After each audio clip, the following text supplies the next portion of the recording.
Hallelujah.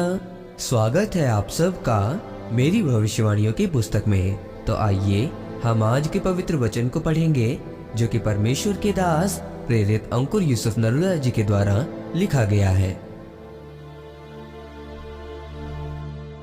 अनाथ और विधवा की सेवा करने का प्रतिफल। जैसा कि अय्यूब की पुस्तक अध्याय 29 उसकी 12 और 13 आयत में लिखा है, क्योंकि मैं दुहाई देने वाले दीन जन को और असहाय अनाथ को भी छुड़ाता था, जो नष्ट होने पर था मुझे आशीर्वाद देता था, और मेरे कारण विधवा आनंद के मारे गाती थी। मेरे प्रियो, बाइबल बताती है कि अय्यूब परमेश्वर की भक्ति करने वाला, बुराई से दूर रहने वाला, प्रभु का भय मानने वाला और सेवकाई करने वाला था। इसीलिए परमेश्वर की आशीष उसके ऊपर थी, और स्वर्गदूत इकट्ठे हुए और शैतान भी उनके बीच में आया। और परमेश्वर ने शैतान को कहा, तू कहां से आया है? उसने कहा कि मैं धरती पर डोलते डालते घूमते घामते आया हूँ। परमेश्वर ने कहा, क्या मेरे दास अय्यूब को तूने देखा? उसके जैसा मेरा भय मानने वाला और कोई भी नहीं है। शैतान परमेश्वर से बहस करने लगा कि क्या तूने उसके घर के आसपास दूतों का बाड़ा नहीं बांधा? क्या तूने उसे आशीषें नहीं दी हैं? अपना हाथ उस पर से उठा ले और फिर देख उसका सब कुछ छीन कर कि वो तेरे मुंह पर तेरी निंदा करता है या नहीं, क्योंकि वो तेरी सेवा बिना लाभ के नहीं करेगा। शैतान को पता था कि अय्यूब एक सेवक है और उसकी जिंदगी की आशीषों का राज परमेश्वर की सेवा करना था। अय्यूब अनाथों का छुड़ाने वाला था और विधवा उसे देखकर आनंद के साथ गाती थी।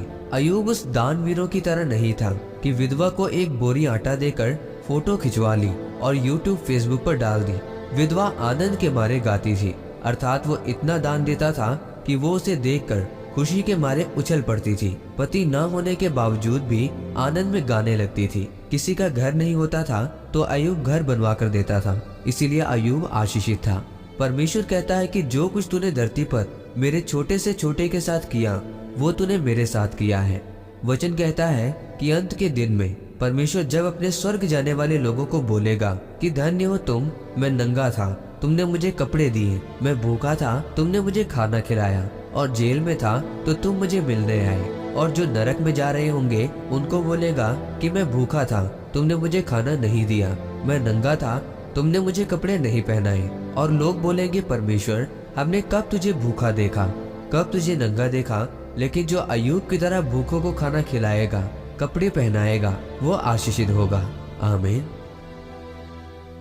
आइए इस प्रार्थना को आप मेरे साथ एक मन होकर करें।